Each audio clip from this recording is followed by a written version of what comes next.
doing things right the first time, that's a quality practice. But what are the quality processes that you have to really ensure are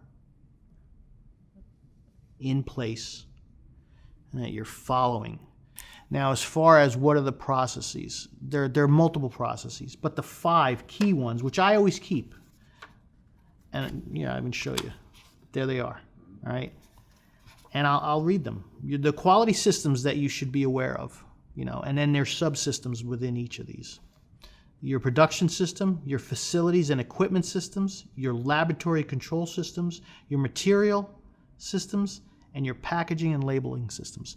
Those are the 5 key systems that you should ensure are following the proper regulations, and that there are processes and controls in place that ensure the results that you're getting out of them are going to pass an FDA inspection, a mock inspection, or an internal inspection. And those things are those are the processes that you should make sure are in control. What's the most important thing? The most important, if you look at it, if you take it, what's the most important thing when you build a house? The important part of any structure is the foundation.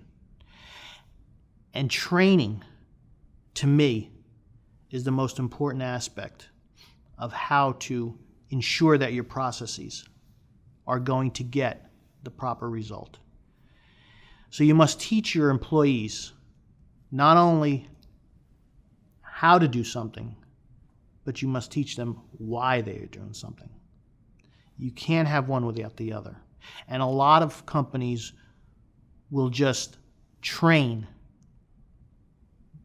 the how. The employees, in their mind, you could see that their eye, if you look at your employees and pay attention, they're actually, in their eyes, they're saying, well, why do we have to do this? If you have that good foundation, that your personnel understand the process of what we're doing and why we're doing it, I think other things, the first floor, the second floor, everything will work out the way you want it to.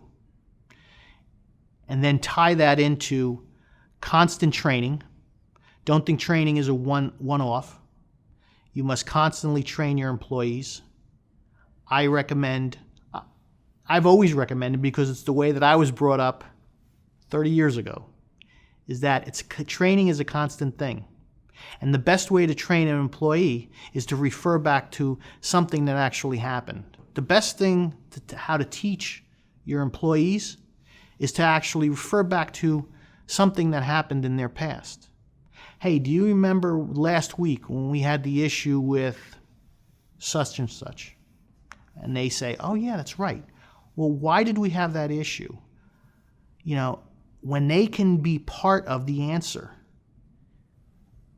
the training sticks. But also you must have continuous training. Ensure that everything is always being enforced on a daily, weekly, monthly, yearly. Always have it. And I think that's where a lot of companies tend to drift away, because training costs money and it doesn't make any money for them. It's a foundation. You must have the proper foundation, and training is your proper foundation. Tie it in with internal auditing, making sure that things are on track and the way we want it to run. And then every once in a while, bring in a third party to just, do a sanity check. Hey, we're checking everything, but are we catching everything? And that's where you bring in the third party. That's where someone like the Weinberg Group can come in to help, to just tell you, yeah, you are doing a good job, or you know what, maybe this, you can make an improvement here, or make an improvement here. And these are the things I think will help improve your processes overall.